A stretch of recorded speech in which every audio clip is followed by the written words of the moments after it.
got some sweet gifts out of that game. We're back as well, and the players prep now for the next match. It's 100 Thieves versus Counterlogic Gaming. With playoffs on everyone's mind, CLG are attempting to finish what has been an astronomical bounce back from their spring split finish. That 7th place now all the way up to a playoff bye and potentially first. It's kind of crazy. Yeah, a win guarantees them that playoff bye. And on the other side, 100 Thieves, they're playing for their playoff lives. A win here keeps them alive, but in order to advance to the playoffs, they need to win additional tiebreakers later. So it is a long road ahead for 100 Thieves, who has made significant improvements since their mid-split roster swaps, but still a lot to go. The simplest way you can put it is, if they don't win this one, their year's over. Their year is over. We have to see the craftiest of the Thieves we have seen yet here. The 7-10 100 Thieves going against Counterlogic Gaming at 12-5. And CLG continues to have a fantastic split. Looking at Wiggly on that mark, we heard all the players talking about it, mostly Stixay yesterday as well, saying never really seen that kind of maturity change in a player throughout a season. Yeah. And it's definitely where a lot of the power is coming from for CLG on the Rift. Yeah, huge amount of growth in that top side of the map. Ruin and Wiggly have been very good together. Also, I'm going to pay a little bit more attention in this draft phase to specifically how Counterlogic drafts around their solo lanes. Even in post-game interviews, Stixay says, yeah, that game we just tried to pick 3 winning lanes and then snowball the victory. That they're trying to keep it simple in a way, even though in keeping it simple, it ends up sometimes being very complicated game states, because that doesn't mean they're drafting for team fighting or split push. They're just saying, well, actually, if we get everyone ahead, we're good. And we then have to find that ahead moment and use it correctly. That's one of the things they've been great on, as well as kind of finishing out their games. Here we are in the picks now. Priority for 100 Thieves. They have taken the easier out. Could still get a Corki on the other side of the Rift, but we've seen a few matchups against that Corki does not like. We've seen Kaisa being brought to the mid lane and Academy for that style of Yasui. And it's a Sejuani locked in. Keeping it a big for Amazing. He can get the ganks in early and get a fight on if he wants to. I like it. I think that's a very strong pick for Amazing. Probably his best jungler. It is his most picked. It's also something 100 Thieves has picked up 4 of their 7 wins on. You could potentially argue that it would have been worthy of a ban for CLG, but they are not that worried about it. And a Tom Kench game for Bauerfrost. The Frost Kench. Who would have thought? Definitely knows the outs or ins and outs of that champion. Pushing it to the limits. Wiggly has the ability to go all in now. If they lock in the Jarvan, a smile on his face.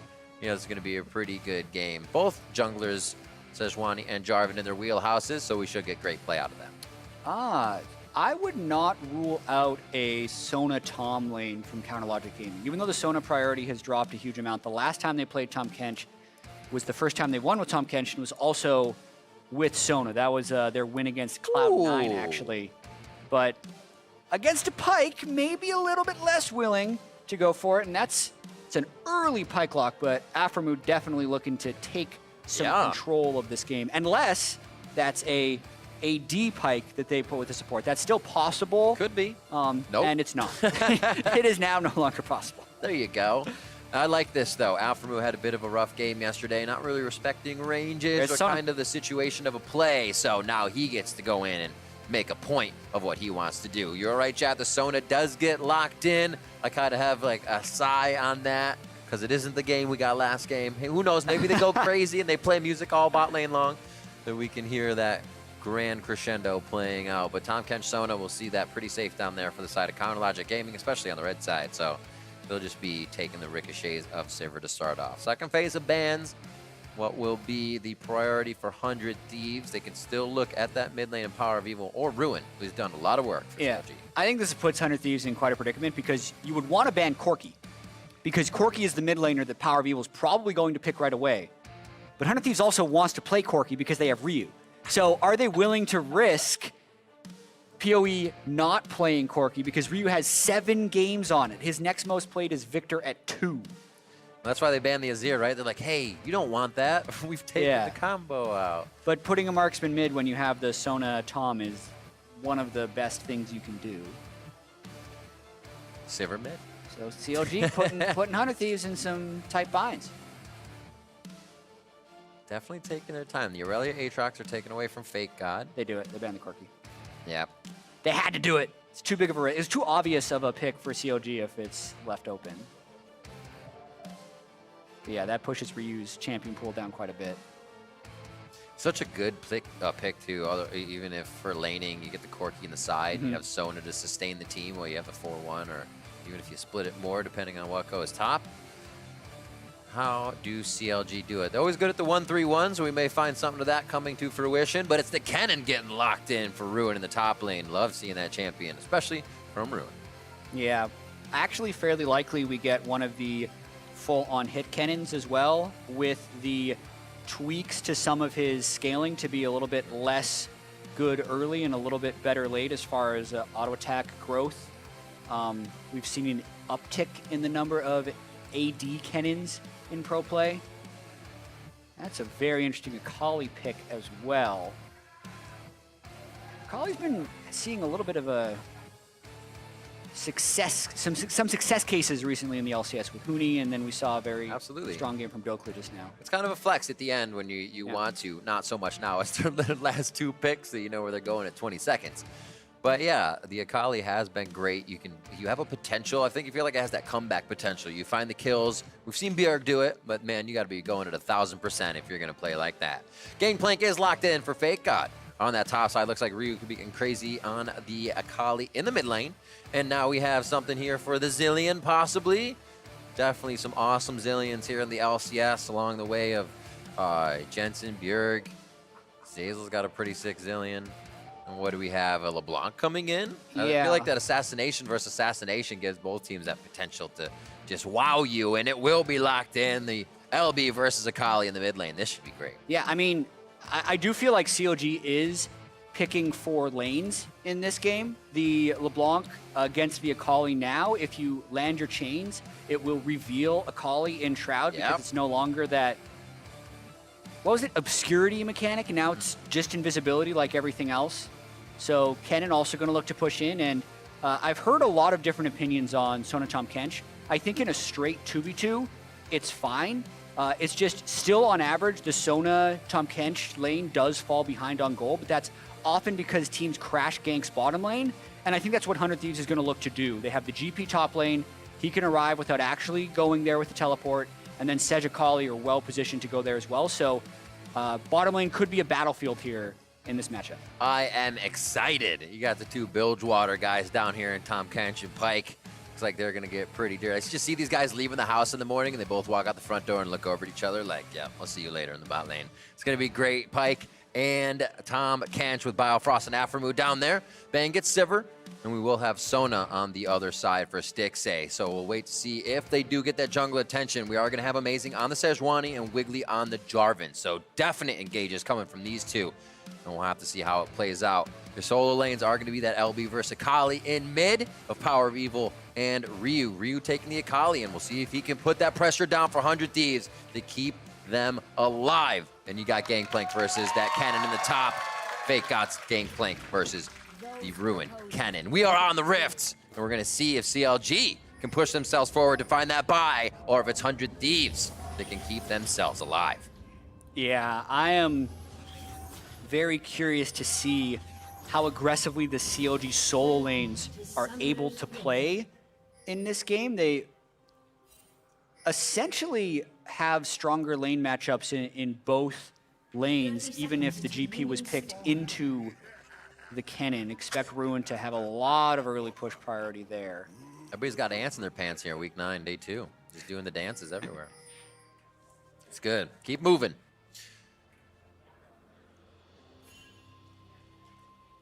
Very, very tentative pushing here. Not even forward wards going towards the Raptor pits. Amazing might look to get one a little later here. Yeah, 100 Thieves has not had good early games by and large, but as far as the overall game sense, they're quite good. Yeah. So when I look at gold graphs through every game, 100 Thieves actually looks like one of the most consistent teams in terms of being able to see if they will win or not around 15 minutes. If they're winning, they're almost certainly going to close it out. And if they're losing, they're somewhat likely, but not very likely to come back. CLG ended up being a little bit more variant, which I think does speak to kind of the styles the teams are playing. CLG is just playing for lanes. Sometimes their compositions don't necessarily have that Exodia type, well, we turned on, so it worked. Everybody's ready. Yeah, whereas I think 100 Thieves is actually a little bit different, where they say, okay, let's pick scaling, let's make sure we have a good team fight, let's make sure we can get mid-priority late game, let's make sure we have good Baron control. So if they can get out of the early game with all those conditions met, usually they're in a pretty good position to win. And here, if GP gets late game, if Sedge has the initiations, they'll have the Sivir coming in with Pike Engage. It's a good comp for 100 Thieves, it's just about getting there. We'll see how they're feeling right now as we have the Tigress stage side with Prolly for an interview. Well, speaking about the comp, I did ask Prolly specifically about the mid lane matchup, and he feels confident in this matchup considering that POV seems to particularly do well on the control mages, so hopefully being able to shut down Power of Evil right off the bat. Also in terms of how they're feeling going into this, all the teams that need to win other than 100 Thieves have been doing so they feel that it's all in their hands. But let's hear more about the game. Thank you very much. They do seem confident. Obviously, Prolly's had a good switch around for the team recently as top lane hits, and this would be great for the coach to see as his new jungler comes up with first blood. An amazing Tet walks away with that on Sejuani. Very solid first 3 minutes by Amazing right there. Going all the way back to the blue buff attempted steal. Amazing was calm, cool, and collected, getting the blue buff secure, and here, watch the way he positions his W. Basically, trying to predict a flash, which holds Ruin's Kennen there for a longer period of time. So post-flash, they can still get the stun. Then he flashed in for the final auto to get that kill. And here's a little bit of aggression mid, but once again, Amazing would be here for the counter. So's Afro. Afro is roaming up now. It's going to be a 3v2. Wiggly sees that quickly. And they just missed the Bone Spear on getting Wiggly back into that fight. A lot of action already to start off game 2. Yeah, 100 Thieves coming here to play, wanting to get that good early game off the board. Early game does extend beyond the first blood, though. Definitely continues, but definitely a skill matchup mid, even if I feel like it is the Blanc favored. Remember a stat a few weeks ago, we got 400 Thieves, all of their pre-15-minute kills, not all, sorry, about 60% of them come from this bot lane. I'm sure that's changed since, it's been a few weeks, but that's awesome to see that they're heading top, kind of switching up the way that they play it. You get catching Ruin off guard there, flash and teleport down now, so give Fake God a little bit of love to start, and he's going to be using that accordingly. Yeah, flash for nothing, able to still be sitting on his potions. Fake God no longer getting pressured. That's a very comfortable place for GP to move up towards 6, and that doesn't mean that Amazing can't put attention towards bottom side now. He's going to walk through ward and hope to get at least a flash. That might be a nice Devour, but how far out? Devour flash. Oh, one flash. He actually doesn't go that far. Okay. It was not. I apologize. It was not a flash. Fighting him down. Yeah, difficult to gank that Tahm Kench. Got a movement there. Yeah, they actually save heal as well. It pushes them off the wave. They'll definitely cut into Stixxay's mana pool a little bit, but Thieves would have hoped for a little bit more there, but still gets the wave pressure. Good pressure onto Ryu. Again, Amazing. Back and forth. Quick distortion out. As everybody's getting a little bit of love here from Amazing. Back and forth, staying omnipresent on the map. First blood is keeping him ahead as well, so he can do these things. A little ping pong with Stixxay as he gets thrown back and forth here with Devour and Bone Spear. Yeah, we'll have to keep track of how close Stixxay is to converting that support item. Only 174 gold earned so far. He's got to get that up to a completed Frostfang so he can start CSing for the Sona Tahm Kench. But overall, their CS actually is fine when you add up the Sona Tahm Kench, keeping the gold close. If you sum the two, 3,000 versus 3,000 in the bot lane. Looks good. See what they come back with. Bang, teleporting back into lane to keep pushing that into the wave. They have a bit of a mismatch on that bot lane for CLG, and Stixxay teleports back in to fix that right as rain. And we will have the Executioners calling nice and fast, making sure they can't get too many heals and safety plays on that bot red side now from CLG. Just about 6 minutes in, a little bit of jungler knowledge going back and forth as they are now privy to where each other are. Turret shot for Fake God.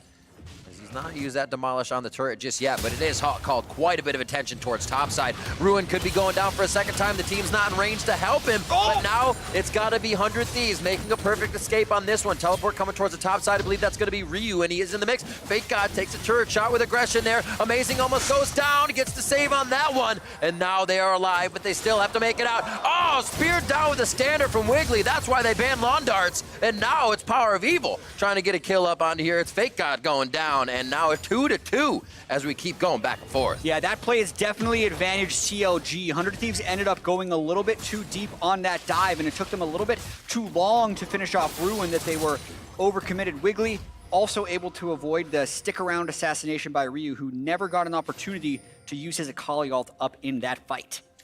Absolutely crazy. Everybody's kind of leaving lane. Not too much of a CS discrepancy here as well. Ryu doesn't get turned about with that. He's not able to get an assist either, so he's just there. We'll see this party one more time on the top side, all in favor of Ruin. Yeah, Fake God got him very low, but ended up having to flash back away from Wiggly, which leaves Amazing in here. And actually, Fake God taking that one turret shot as he walked through. Very unfortunate for him because that puts him a little bit more in execute range. Nice lawn dart by Wiggly at the end, and just a clean execute for PoE's LeBlanc. One kill. He'd love to get going a little bit more here so he can assassinate that back line. It might be tough. Hard to find a Kali with that. Yes, True Sight is given to you now through your chain, but the other members of the team are not going to pop so easily with your LeBlanc. Big fight towards the bot. Bang in a bad spot here, but they are now inside, tracked by Afromu. That's the Devourer they needed. Glacial Prison comes out. Stixay's going to flash forward. Biofrost now left out to dry, and he is going to get taken down quick by 100 Thieves. That's a kill for Ryu. Now that roaming pays off for him. Yeah, and that's the crash bot lane you want to do against a Sona Tahm Kench. If you can actually get an advantage in that lane, it stops the Sona from being able to proc Frostfang and will delay the gold generation of that build. Ooh. So they pull off the Dragon, but potentially worth it because of the delay they put in that bottom lane and the kill they picked up. So you're going to get that teleport basically out of Biofrost anyways, whether it's to that second tier or the first. Unsealed Spellbook change as now we go back to Drake. Quick hit onto the Scuttle. Nicely done. So now they don't have to get it right now, but they have vision of what's going on. 100 Thieves with a nice pace here against Counterlogic Gaming in a very necessary game. Yeah, attention up towards Fake God has been in control of that lane ever since Amazing's early game gank. It's important that once you are put ahead by your jungler, you're able to make that gank worth it, and it's not just an aberration of some early game gold that doesn't go anywhere. However, the Ocean Drake actually becomes a bit of a meme for CLG. Power People loves getting early game Ocean Drake. He thinks it just makes his lane amazing, which it does. But watching this one more time, everyone commits for the Tahm Kench.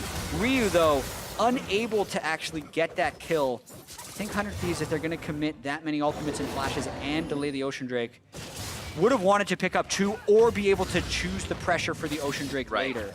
So if you sum up everything, I think CLG getting killed once for Ocean Drake, especially with Sona and the mana concerns you run into on that champ, makes it worth it for CLG. Looking for a second plate here, but it doesn't look like they have the waves. Got to watch that ricochet. They'll draw aggro from the turret. Bang knows his distance. And we were talking about this before. You said Fake God pushing that lead. It becomes really hard for Kennen at all if you start to fall behind. Your health bar just gets depleted by parlays or whoever else you're in lane with. You really only trade if you have your electric surge to get back, or rush, I should say, to get to safety. He has teleport up and a big wave to clean up here, so things are looking good for the time being for Ruin. May not get too much attention from Wiggly as they're focusing on the other side of the map. One kill for Wiggly, one kill for Power of Evil. I'm sure they'd love to get those two going even more, as Wiggly has been such a force to get these fights started. Confidence for CLG. Rift Herald is going to be traded over for 100 Thieves now, as they did not get that Ocean Drake, but they may find some plates now. Yeah, they'll have plenty of time to try and find a good use for this Rift Herald charge. It'll be interesting to see if Amazing tries to use it in soul lane or take down those 3 remaining plates bot lane to also get first turret, since they have been able to keep CLG's bottom lane starved of summoner spells. There is a lot of threat towards that bottom side if they choose to use it. This is great to see. Get Ruin a little bit more gold. Figure Wiggly would be towards the bot side of the map, but when you have a big AoE ultimate, you can definitely take down your opponent with that CC. It's going to be hard on Fake God with his grasp and his Oranges, they make everything K. And you can see Fake God's not buying it. He says, you're playing different. I can read this. Kind of getting aggressive here. Yeah. It's just because he has a Vamp Scepter, Riv. He's just feeling the power. So angry. Every time he comes out of a lightning rush, he attacks so fast. Nice trade there by PoE to get Electrocute inside the Shroud of Akali. Oh, he wants to back, but they're pinging Fake God. He's like, please don't leave. We need this. Fake God's super safe right now. And a lot of the times we've seen Fake God, even the younger players coming into the LCS, be very good at absorbing the pressure, not worrying about the lane, kind of just having a lot of problems going early. Good flashes, good plays. A missed on the ult there from Sejuani, but absorbing it and then being cheeky, lose lane, win game. We've seen kind of that class coming from Fake God, but he can do it over and over again. That consistency pays off to having a top lane. Yeah, Fake God built in the memes, understands how to utilize them to his full potential. True. But does need to hold on to this lane, right? They killed Ruin twice, and now Ruin is actually starting to get some pressure in this lane back. HCS. Fake God was respecting the gank, and that's usually the position the team puts him in. Now that his ultimate is back up, I do really want to see 100 Thieves make a play in the bottom lane. Go for the kill. The summoner spells aren't quite back up for COD's bottom lane. They get a kill, they can crash 1, maybe 2 turrets. The time is now. They have 30 seconds to make this gank work if they still want to get the plate gold. Absolutely. Rift Herald is there, and it looks like they are headed for it, chat. They're going to put this off in the distance, so they know it's going to be coming up. Absolutely. They have the word there. Okay. There's a good eye on that, and I don't know how much rotation you get. Wiggly's still about 5 seconds out from the turret, so pressure's going to be there with a minion wave, and definite plate cash in. Not sure if it's going to be a full turret, though, with CLG's movement. CLG might look to fight this. Rune has teleport. If 100 stick around... All right, maybe not. The threat is there, though, which keeps the turret alive. With no eyes currently on Power of Evil. Might have been a bit tentative of going with Jelly there. And it looks like they'll be able to grab the turret, though. No pressure towards top to make sure that's a trade. And first turret here to 100 Thieves, so they can set pace on where to go next. Yeah, so keeping themselves in the game. In the league. Up until 14 minutes, they get the final plate as well. Do have to worry about Sona, though. Stixxay did just turn on as far as getting his warding item online. He can now start CSing to work towards a high-income Sona. I think you're happy here as CLG that you didn't die in the 3 ganks that were flashes, devours, and you having to get out of 100 Thieves' grip. So great job there. Clone pull. And now back to wards. Aftermoon maybe still looking for plays here. Biofrost was expecting it. He says, Aftermoon may come over the wall and go back for you, so I will stop that. Make sure he can't dive under and get a sneaky engage as well. Everybody's starting to focus on mid. Even with the 1 turret down, they just want to make sure they're okay. And more harass coming from the side of 100 Thieves. The more they can whittle down CLG, the better it is that they can start peppering this turret and really giving themselves a bit of room to put those forward wards. You can already see one snuck in there right by Stixxay that they did not see. Yeah, this is where 100 likes to be in a game. They're not behind. They can start getting mid priority. They use that to move out towards objectives, and they still have competent side lane champions in the Akali and the GP if they need to go catch waves later. But getting that Infernal, very good if 100 Thieves wants to keep their season alive. Nice damage for Fake God. Ryu putting some ricochet damage in there. And you were talking a bit before is the 100 Thieves may have a small lead at any point in their game, but they're able to keep that lead. They're able to keep pushing. Yeah, this would give them a fairly high win probability based off of their history this split and how generally good they are in the mid to late game. But also, they're up against CLG, who is a very good team. If CLG wins this, they lock themselves a playoff bye and keep the possibility of first place alive. If CLG loses this game, then we'll see a tiebreaker for that playoff bye between CLG and C9. So lots of exciting League of Legends left. Absolutely. So many new faces all around, too. You look at the CLG team, and you have Stixxay and Biofrost that are now the longest standing members. Things are taking a change as well, but it's awesome to see these teams that have been here for so long right back at the top of the list again. And CLG is one of those. Boys in blue pretty much back. We have a few boys in blue now with the teams. Yeah, blue's a good color. It is. Apparently brings the victory and puts the W's in that left column. 3-2, very low kill game compared to our last. His teams are a bit tentative when you're kind of having your season on the line, as well as one of the best placements you've had in a few seasons on the line in terms of CLG. Yeah, last game with C9 kind of pushed the limits for what we see in pro games, where we couldn't even run replays before another kill was happening. The pacings and standards we've set were defied in that game. Oh. Anyway, Fake God and Amazing. Bring around the Rosie with Ruin. Yeah, they went all the way around, and he's just going to lightning rush to safety. A bit of a dodge. He's looking for that Glacial Prison to come out. It's going to be a face plant. One last shot, get the parlay in. And they are going to get the kill onto Ruin. He's had a rough game. It's 0-3-1 now, but he has had a lot of pressure to create that game rough from 100 Thieves. They have just been applying it over and over. Yeah, and it's going to be a tricky game for Ruin to play from here on out. Oftentimes, if you're going with that type... Oh, watch this. Little disrespect. A solo kill from the Sona. Former laning partners, Stixay Afro move. Some days support's not so easy, man. Oh, look out. Whoa, there's the Devour coming up. Ryu could go for the perfect execution. What a Sanyas. Is it going to be enough? Ryu takes another shot. Biofrost takes him down, and 100 Thieves reach way too far. Several outplays by CLG, Stixay and Biofrost in particular to keep him alive here. And they're just going to try and play this one forward. It's cascading, Jad. That's what happens. You lose a little bit of ground, and any position you're in at that point becomes very dangerous. That was cross-map plays, and 3 members of 100 Thieves have gone down. Yeah, gold now straight even after Ruin fell in that top lane. Still going to be difficult for Kennen to get back into the game, because oftentimes the Blade of the Ruin King Kennen needs to have an advantage in order to push an advantage, since he's not a great team fighting champion. But man, the failed dive twice on Stixay, doubling down on this one. So let's watch how it happens at first. It looks like Afro gets in turret range, misses the hook, immediately ulted by Stixay.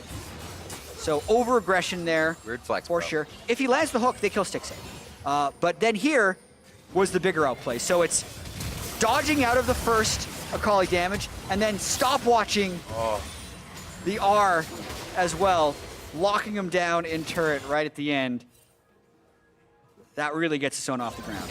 A lot of it, too, would have just been going in for your own life, because maybe he gets the perfect execution and runs to the bot side, but then you still have to come out through CLG's jungle. Very, very aggressive, but well played by CLG.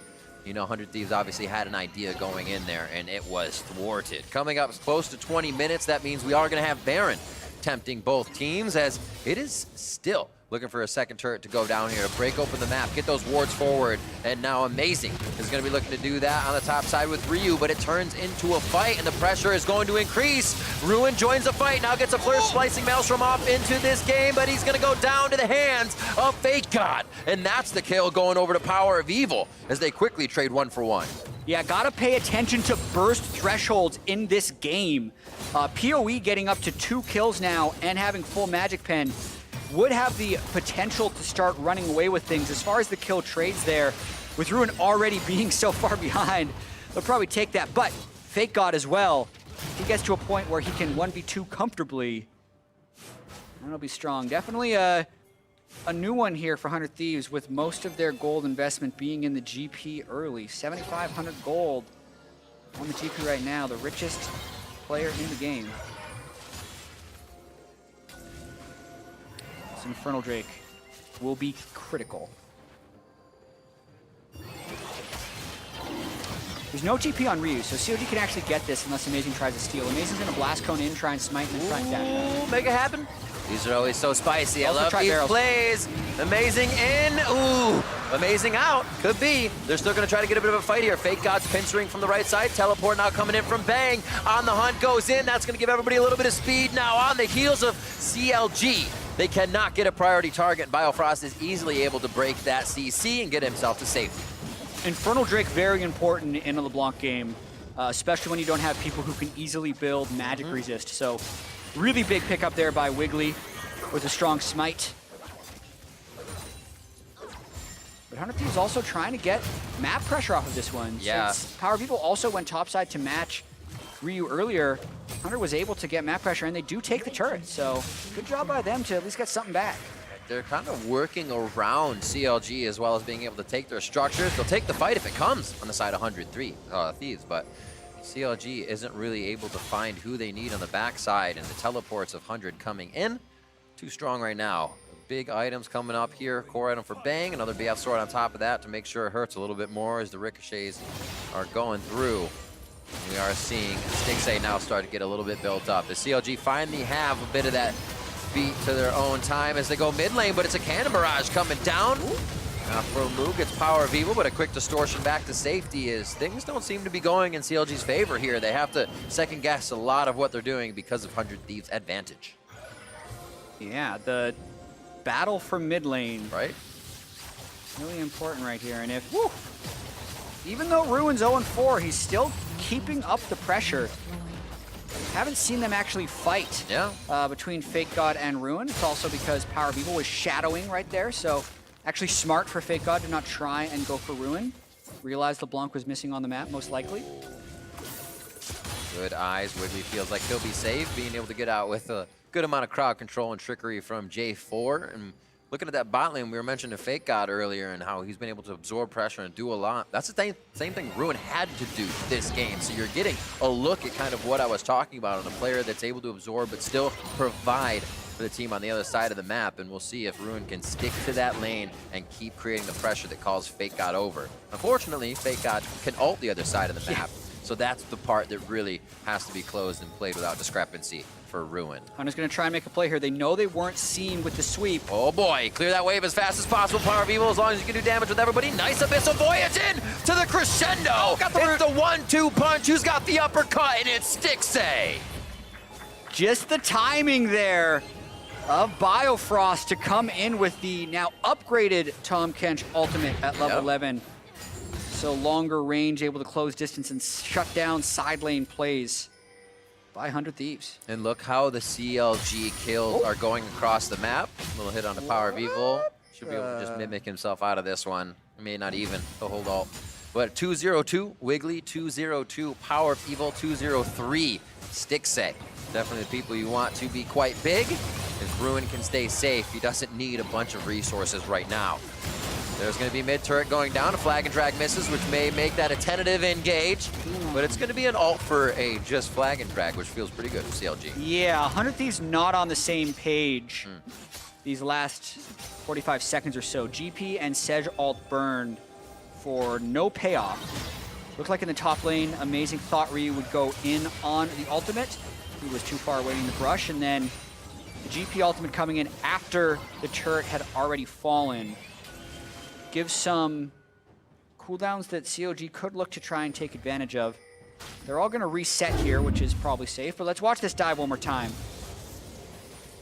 Amazing does stop the LeBlanc W with his Q, but Aphromoo ends up getting caught by a well-placed ult from Stixay, which lines up the ethereal chains from PoE's LeBlanc. A lot of follow-up here, kind of hit confirm, if you will, if something tags you, that tongue, the slows, or a chain. You're definitely getting locked up for a little bit of time. There's not much safety on the side of 100 Thieves. That's the Devour.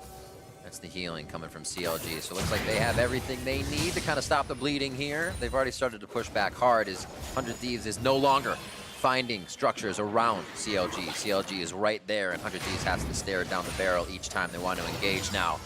Close damage there as Ruin is joining the team a little bit more. He'll have to do some janitorial duty to Fake God's lane in just a moment, but this is the time of the game when I think anything can happen for a team. You're spread out, you're looking for wards, and the mistakes can really start to come in. Yep, and you have to choose between Mountain Drake and Baron control. Neither team can kill Baron extremely quickly. 100 Thieves would be slightly faster since the Sona Kench lane is actually very slow. But it's who can find that pick in the mid lane. They go for Bang. Nice hit there. Not too much damage to follow up, though. There's one onto Bang. Great job by Wiggly on the backside, but a lot of 100 Thieves has dispersed. No more damage is coming through for CLG. And with Bang staying alive, 100 Thieves has dodged, losing their marksman.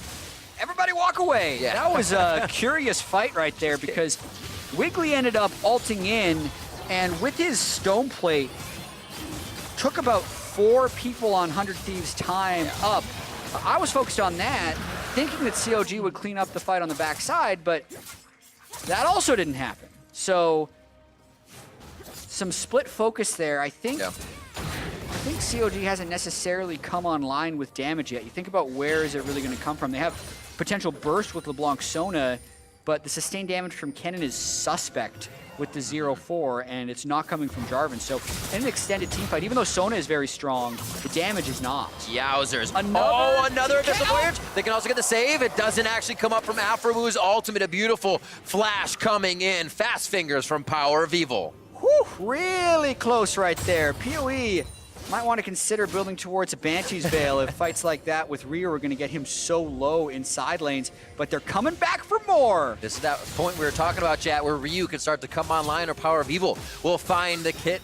There it is, one onto Ryu. Chain misses though. Remember, that's not going to be an extended shroud. He's got a little bit of time to work with, and that's going to be a kill for Power of Evil. That one hurts to know you almost just took that man down, and he came back and did the same. Yeah, still an incredibly tense game. 27 minutes in, because yes, they got the kill, but they spent so much time up there that 100 Thieves has taken control of the rest of the map. 100 Thieves definitely not a 7-10 team when it comes to 27 minutes into the game at even goal. This is when 100 Thieves is actually at their most threatening, and CLG is matching them right now. It's a very good game. Absolutely true. 100 Thieves fans are waiting and watching right now, hoping the season continues for this team. Amazing being able to come in and do amazing things. The coaching staff as well, sorting out the Academy to LCS roster to find wins on both sides. Everything is looking up for 100 Thieves here, and it is now their chance to keep it going. 3 minutes until a Mountain Drake comes up. This is the point in the game where a lot of pressure starts to fall on, and the initiations have to be perfect.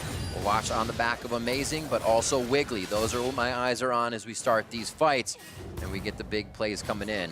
Just make sure you're tracking Ryu and Power of Evil as well, so they don't get any assassinations in the fog. Yeah, also got to track the experience this Tixay's picked up. He's level 13. When he hits level 16 is when Sona actually gets a very substantial power spike. Her cooldowns across her entire kit get much, much lower. Remember, this is a nerfed Sona from the time where it was even more played. The AP ratio on the Q aura has gone down, which is actually substantial damage decrease, and the E movement speed AP ratio was halved. So if you notice how fast CLG is moving around the map, it's not quite what old Sona was. So a little bit easier to catch, not quite as great at chasing down kills when they see an opening, and you can see 100 Thieves able to keep CLG at bay a little bit here. Yeah, it wasn't too much follow-up there, as you were saying. They do have to be careful here, power in numbers, and this is nice. Once you get that wave past mid, they can start denying what would be those barren breadcrumb wards that 100 Thieves has left behind them as they go through this area. It's going to be a lot of damage quickly onto this Baron. They have a good amount across the team to strike it down, but the fight is going to happen first. Yeah, this is something that CLG was never really going to risk doing, as they actually go mid to defend the lane. The GP ult doesn't do any damage to them long term because of the Sona. But here they go. They're trying to get some poke down onto Amazing. Imagine getting the jungler low on this play. That means he's going to be struck real hard to try and get in. Power of Evil gets grabbed. Power of Evil can't get the Zhonya's down, and he will fall. That's a huge pickup. They still have Wiggly for the 50-50, but it's more of a 60-40 now when you don't have your mid laner. Yeah, this might just be something 100 Thieves would be willing to go for, but instead they turn their eyes onto mid. They still have Sejuani ult. They do not have Sivir ult for this catch. So CLG is faster if they stay close to Sona. What a play by 100 Thieves, encroaching into the side of CLG and finding one of their members when it was already warded out. Now they take the upper hand, and they're going to pressure CLG into a 4-man Baron. CLG's damage is very low if they try and contest this, so 100 Thieves is fairly comfortable trying to take a fight. Let's see if they can turn it. Got to be a big disruption. Wiggly separates himself, so he's not taking the Baron damage. Ryu from the backside is going to start pincering in, but Aphromu goes down first. Will CLG find the kills they need? Crescendo just misses as Ryu gets enough distance from the skill, and now Amazing is back in. Will the team follow up? The cavalry behind the jungler, and they are able to take down Biofrost. Both junglers still stand. Baron as well. A very critical defense there by CLG. Taking a 4v5 there, you're really just trying to stop Baron, but the fact that they get out of it with a 1-for-1 buys them time to recover for the next play and makes the pick of Power of Evil end up not being rewarding for 100 Thieves. Very tense moment there, but the game stays even. Here it is again. Let's find out how CLG did it with 4. Yeah, Aphromu goes down at the start of this. He takes a lot of poke, but actually Ruin able to just get right on top of Afro and close him out. Meanwhile, Biofrost just buys a ton of time as Ryu tries to kill Stixxay. Stixxay jumps into Tahm Kench, flies out, ends up healing again, and then because the Tahm Kench is such high farm, 163 CS, buys enough time, ends up just being support for support. A little bit of a back and forth there. We're only 400 gold separated here, just over 30 minutes in the game. 100 Thieves is not stopping to create their own opportunities here. It's exactly what we need to see. Every team has to be pushing to the limit because playoffs is a whole different game. The series games really mean you have to bring a variety of play in, and you cannot hesitate. Here, CLG is going to push their awards forward with no hesitation. Yeah, an incredible stress on 100 Thieves. As we mentioned before the game, if they lose this game, their season is over. Mountain Drake began here by CLG. 100 Thieves looking to close in. Ryu could teleport in. There it is. I think we're going to see a fight. Mountain Drake down to 3,000. That's the ultimate going down. A big miss on the Glacial Prison from Sejuani. Amazing. Still wants to get in with the team. Ryu just over the wall. First ultimate. Six down immediately. That's the healing that they need on the side of CLG. The DPS to now follow through and stick for 100 Thieves. Aframu getting in with the team, but they cannot get a lockdown onto Power of Evil. Bang and the rest are now going to push down the mid wave as that was a solo take by Fake God on the Dragon. 100 Thieves can now start to multitask. Beautiful flank by Ryu, and that's what we've been talking about, Rivet, in terms of burst thresholds. Ryu got a stun before Stixxay could activate his Seraph Shield, so he never got to defend himself. And again, a 4v5, this time without the Sona, if CLG still wants to try and contest. Ruin with an ultimate that's not going to hit anybody. It makes him feel better. Wiggly's just over the wall. Going to be a big one. That's the parry going over to PoE. Counterlogic Gaming now have to strike back immediately, but they have to get out. Unfortunately, 100 Thieves are able to get the kills. They deplete the health bars of CLG, and they stand 5 tall, but they have to push waves. Nothing's in position. How much can they grab? 100 Thieves trying to keep composure where their season may have just been stolen away by Power of Evil, but they do have the man advantage. They teleport in. They're trying to push 5 strong in a 5v3. An inhibitor crack would be huge. You have 30 seconds on the 2 members that fell during the Baron. If you get the super minions to be in your favor, it's gigantic. Jab! They're pushing hard in their positioning. And CLG does not have high damage here this whole game. 100 Thieves looking to win. They missed the Sejo. This is absolutely insane. Sejo misses. They're on the Stixxay. They're trying to break down the sustain. The turret's going to go down. One more Nexus turret and then the Nexus. 100 Thieves are looking to stay alive, but they're on the Iron Lung. Will they get pushed out of the base? 10 to 10, 33 minutes in, and they may have to try one more time. PoE and Ruin have teleport. Biofrost has Tahm Kench ultimate. They're going to mid. If they wiped them here, 100 Thieves would lose. Power of Evil circling around the right side, thinking where the wards would not be for 100 Thieves, knowing where the members are of 100 Thieves. That's one down. Bang now has 50 seconds on the respawn. Ryu's going to fall. It was so close, hanging by a thread. And CLG have wrapped it back up in their favor. The base is still broken open. This fight's gonna go a long time. We have to worry about what Aframu's gonna come in and do now. How long do these fights go? Fake God obviously going down here in a second as CLG buy themselves time and still look for that buy. And because 100 Thieves scattered enough, CLG can't use their Baron buff to push for an inhib mid lane. That was pretty sweet, Riv. That was insane. You basically can't practice for moments like that. So it all comes down to experience and in-the-moment decision-making. 100 Thieves had the Baron stolen, but got the kills, and they thought, hey, let's just go for it. But they took enough poke down the stretch that the revive timers came in, and we're gonna watch hopefully this whole thing again. So, Baron steal. Jarvan and LeBlanc have a bunch of damage. Let's watch it. It evaporates from 1,000 to 77. I do not blame Amazing for getting out stolen there by CLG. But as they go in, since it was a 45 and they don't have damage, 100 Thieves does the right thing and gets the kills. Then that whole crazy series of events happen. When the dust settles, it's an inhibitor dead mid. It's no Nexus turrets left. But 100 Thieves doesn't have teleports. They don't have the Tahm Kench. The backdoor is very difficult for them. And CLG is just grouping up around that Sona, who is starting to reach the power spike of level 16. But it might not matter with how much damage Ryu is doing. If he keeps getting on Stixxay, that could be the game decider. Absolutely. He keeps finding ways to the backside. You can see on the bottom right-hand corner of your screen, 2.5 minutes until that inhib comes back up. That gates a bit of what CLG wants to do, so nobody squeaks by. I don't think we are going to get 100 Thieves backdoor. The Tom Kench is in the hands of CLG. But it is a bit of a pause button here they have to work with. They've taken the time to ward up the jungle, but what a knife's edge the game is now balanced on here. CLG, just a moment ago, was mid-mid basically with 100 Thieves. Now their base is completely open. Yeah, it's kind of using this Baron buff to wait for their inhibitor to respawn and then start playing around the Elder Drake. But CLG not able to get deep vision, which is really what they need because the flanks have been what wins it. Crazy. For 100 Thieves. This first Akali of the split for Ryu has been coming in so clutch. Even though he's just 3, 4, and 2, 2 of those kills that he got on a Stixay have been game changers. And he doesn't really have any assassins down the line anyways for what has been played this split. We know he has an assassin's repertoire. You know, there's Zed in there maybe for some few plays we remember historically, but it's great to see Ryu back on one of these Infamous Zed. Infamous Zed, yes. That Ryu is able to get back into the assassination form, and you see him creating his own plays here that are completely helping the team stay on top. Here we are to Elder. 100 Thieves now with 2 Drakes under the belt to get multiplied by this damage. And we're going to see them pick it up. No contest from CLG as they stay grouped in the middle. Yeah, I mean, this is well done by 100 Thieves, going straight for it. It's because they kept the mid wave so pressured. They never let CLG get deep vision, so CLG never had the safety to get in. Something that comes with experience, being able to secure those very critical late game objectives without contest.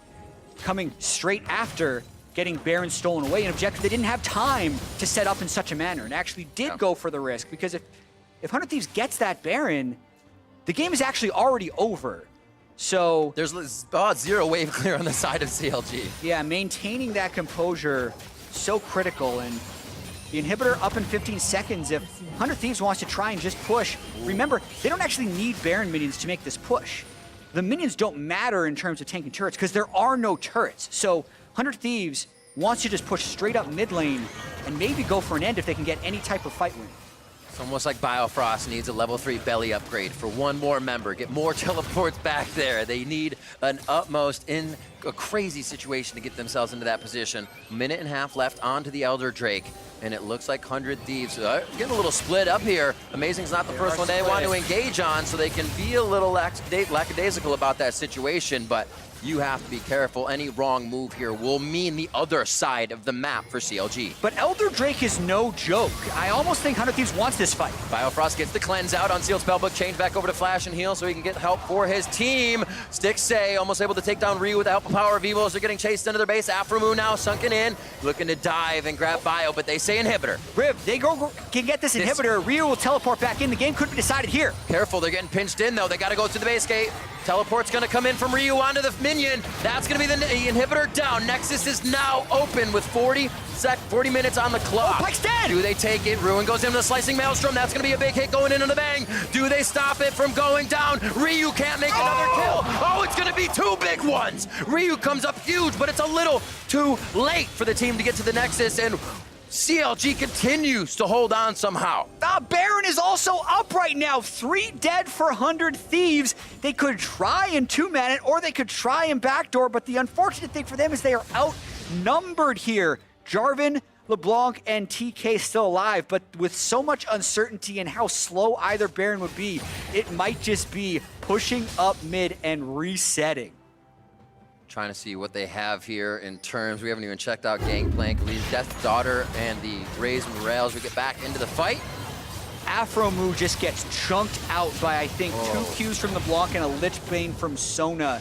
And if Ryu doesn't sit right in his shroud, go right through at a sliver of health to pick up a double kill, game's over. Because that would be 5 people on CLG able to push up mid, hold 2 back, push with 3. Either way, we get to continue. Still just 2,000 gold.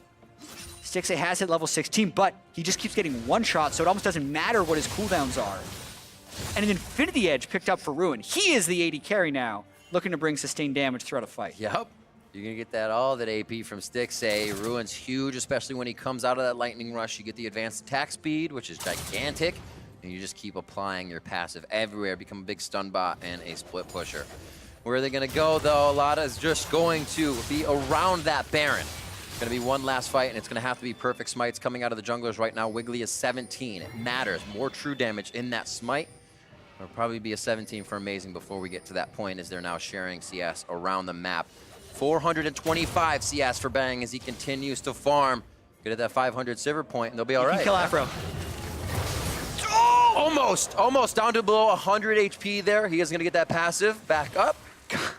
That's a lot of gray health, let me tell you, because he was about an auto attack from death right there. He's really lucky close. it doesn't charge up like Biofrost. Tom Kent's gray health. Ruin gets caught up. Ruin doesn't have Azanias in the AD build. 100 Thieves now have a dead line down the mid side. Will he be able to get it? Nice crescendo going over to Bang. Bang gets a quick silver sash from his Mercurial Scimitar. Wiggly's in a bad spot. 100 Thieves are closing in on the game. This looks like the one they need to get to the Nexus turret, but Bang's gonna take one more shot. Keeps himself alive. Beautifully done. Rest of CLG is headed towards the base. Chronologic Gaming has a buy in their eyes, but 100 Thieves has a season staying alive right behind him as they're going for the Nexus quite soon. Gotta keep these members alive. It is 3v5. 100 just have to take it slow to keep their season alive. PoE wants to kill. He missed the distortion, didn't follow up with the chain damage, and now he's going to be tagged on. They found him. That's a kill going over to Aframu. 100 Thieves doing what many thought could not be done. They are going to get one kill in a Stixxay as he comes out of Zanya's.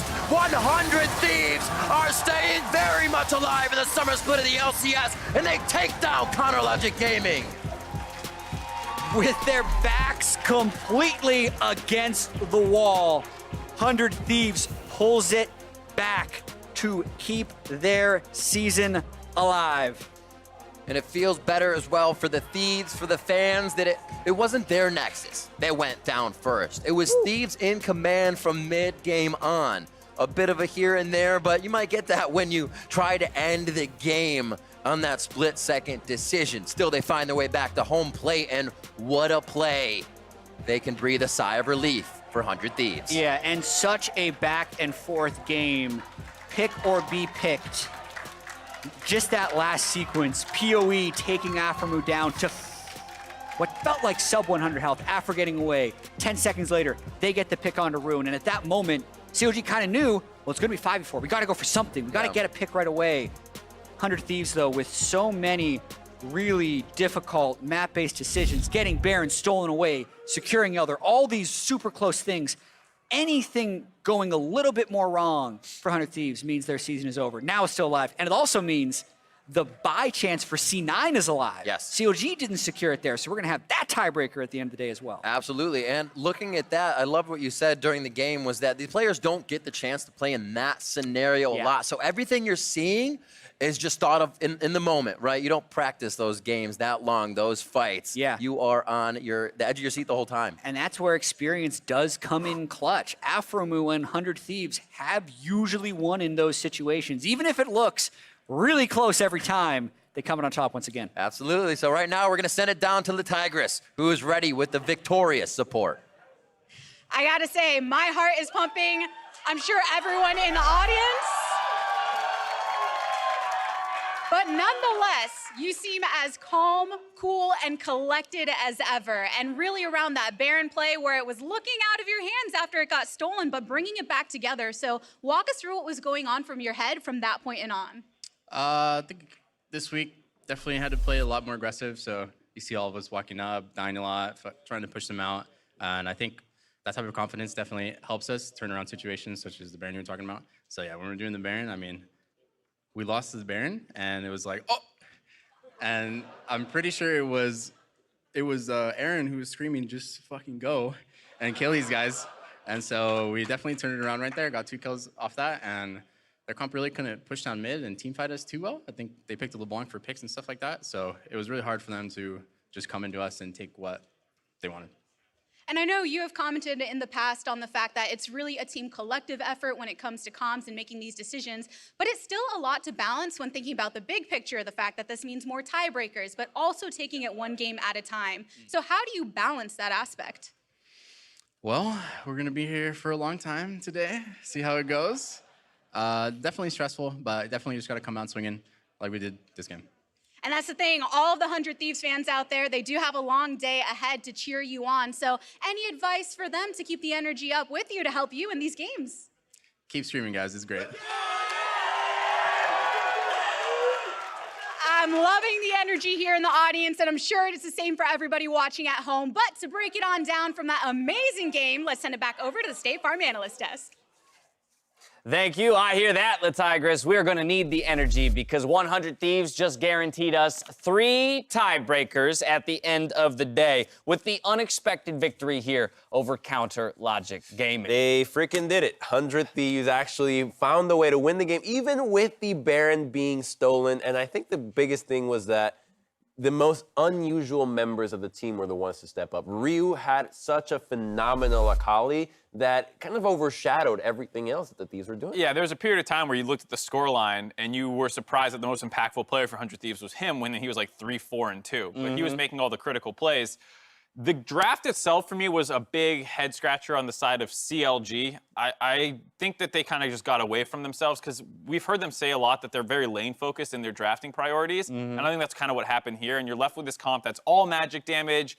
It kind of needs to 1-3-1 against 100 Thieves, but then Sona wants to be a team fighter. Tom Kench can collapse on side lanes, but you don't want to leave Sona alone. It's like this Frankenstein comp that can do a lot of things, but it doesn't actually do any of them well. I think specifically the odd thing is that you really want to be kind of poking and prodding with the Sona and just resetting your cooldowns and out-sustaining your opponents, but then champions like Kennen don't really do that. They want to get in there and just evaporate somebody right away or get killed instantly, which happened multiple times for both scenarios. So it left them in a really precarious position where they were not able to team fight. And we heard from Aframo thinking, like, they can't fight us at all. One barrel, Kennen is out. He has no defensive tools. Right, and they went with the AD Kennen too. So it's not even to go in and blow someone up with LeBlanc. They don't want to group up at all because the way they say they solve their we're all AP issue is like, well, build AD on Kennen. But now he's not a Now good he can't team fight. Yeah, so it's like you're just trying to stitch up the problems with this comp. The one thing that was in their favor was 100 Thieves had a good comp to punish it, but it was high execution with Pyke and Akali. Yeah, without a doubt. I do think, as confirmed by Aframo, that the LeBlanc was largely taken looking for picks. You cite the need or the desire for strong lanes, but ultimately that what was left to the wayside then was how the 5-man unit would ultimately navigate the mid to late game for CLG. And we'll get into some replays that painfully show that in the back and forth between the two squads. But before we get there, we got to talk about the top lane action that was taking place, because not necessarily typical of the 100 Thieves squad with Fake God in the top lane. Amazing does opt to go up there and punish Ruin. And it's really important, too, against the AD Kennen for the GP, the fact that you're able to get ahead of him and That's keep a him under really turret. nice triple barrel. Yeah, I mean, Fake God had a really good laning phase to make sure that he is not going to fall to this 1-3-1 that CLG's comp wants to do. That's the most important thing when fighting against 1-3-1 is shut it down before it ever gets off the Right, it ground. could have all broken there if Kennen actually got out to the lead. Yeah, exactly. And for the most part, CLG did respond well. They did catch 100 Thieves making mistakes like overextending for these kills here. But that's more trying to turn the game back even more so than it is generating their own leads. If you watch all these replays, almost all of them are 100 Thieves plays, whether they're good or bad. Exactly. There you see, again, a Tom Kench coming in at the end of that replay, all very reactive from the side of CLG trying to grab things back. And again, it's not like CLG didn't, pilot their comp well. It's more, I still am unsure how this comp was ever intending to win against what 100 Thieves has drafted. All that said, 100 Thieves did a lot right. But I think there are still concerns around this team and the cleanliness with which they win games, because through the mid-game, there were a number of individual mistakes. Here's one, getting caught out in the 1v2, where you should probably be the ones punishing the Sona. It's one mistake that actually leads to more mistakes that makes it that much worse. Because, one person oversteps, all right, you had a little blunder, but then somebody else is trying to clean up your own mess, and they slip up on the banana peel, fall down. Oh, God, the deadliest banana peel. Oh, here's another one. Again, we show this only to illustrate that while 100 Thieves has had a very consistent upward trajectory throughout the split, there is still a lot of work to be done, as they are looking for just maybe that 6th place positioning in playoffs, and they will only be playing opponents who are higher ranked from them, them from that point But on. it makes it so hype now. When you got so many teams tied up, and 100 Thieves, remember 2 weeks ago, they were the biggest dark horse. Every team was saying, you got to watch out for 100 Thieves. And nobody else was really looking at teams like Clutch or Golden Guardians or Optic as potentially struggling in the playoff race. And now we have 4 teams that are looking to actually get in there. That really puts a very different light when we could have a world where Optic and Golden Guardians actually end up missing out. Yeah, end of the day is going to be very exciting. I do want to dive deep into one of the final replays, final moments of the game, if only to illustrate the point you were making, Mark, about the difficulty of navigating these late-game team fights for CLG. And especially Ryu. He had a really good time finding flanks. This time he actually finds Stixay. He almost killed him earlier in the fight, this time with no stopwatch available. He does kill him. That sets up the Baron play. But this is once again, the 100 Thieves problem. Like, where, Ruin can't do anything there. Yeah, Rune can't do anything. Here, it's a really nice smite combination. This is actually pretty hard to defend against, comboing the smite with the LeBlanc. Unfortunately, LeBlanc's fat fingers the R after taking the W out, ends up back in the pit to die, losing that Baron buff. But that led to the most aggressive 100 Thieves play we've seen all split long. This attempt to end. Yeah, choosing to end against Baroned up minions as well. So I was very surprised to see that they actually got such a strong wind and of confidence from that play, thinking this is our time, and that gave me a lot more to hope for the 100 Thieves team moving into the tiebreakers that we're sure to have. Yeah, exactly. They made mistakes this game, but that did not make them shy to keep trying to make plays. Losing a Baron buff on a smite and then going, we'll still try and end the game is what you want to see for a team fighting their way into playoffs here. And Ryu, like, maybe I can find the back door. Like, they just kept poking and prodding at CLG, who eventually fell apart. And that was the best look for Counter Logic Gaming at the end or in the late game, and it was simply because everything was so disjointed on the side of 100 Thieves. That's where their comp could shine, picking people off individually in different areas. All for naught, though, because after the respawns, 100 Thieves would walk it back down as a team, pick up the Elder Drake, find their fight, and take the win. Here's your standings update, though, as we look towards the postseason. Of course, as we mentioned, we will get 3 tiebreakers at the end of the day. One between Cloud9 and Counter Logic Gaming, and then between, we have options. We have the options. 3-way tie at the end is still to be determined, and so we'll have to see what happens in our 4th game of the day. Right. Optic and 100 Thieves are 100% playing in the tiebreaker. The question is, the loser of the Clutch Gaming versus Golden Guardians will be the 3rd team in the tiebreaker, I believe, and hopefully... It'll only be a 2-game tiebreaker, though, even though it's involving 3 I've been teams. waiting all day for this match, the Clutch versus Golden Guardians, because that one is going to be neck and neck. Because you've seen these teams surge. 100 Thieves thinking that we really need to step up. Clutch thinking the same thing. Golden Guardians disappointed after their loss yesterday. We're going to see these 2 teams really bring out the best of each other. That's Game 4. We got to get through TSM versus Team Liquid next up in Game 3. We'll see who comes out on top after this.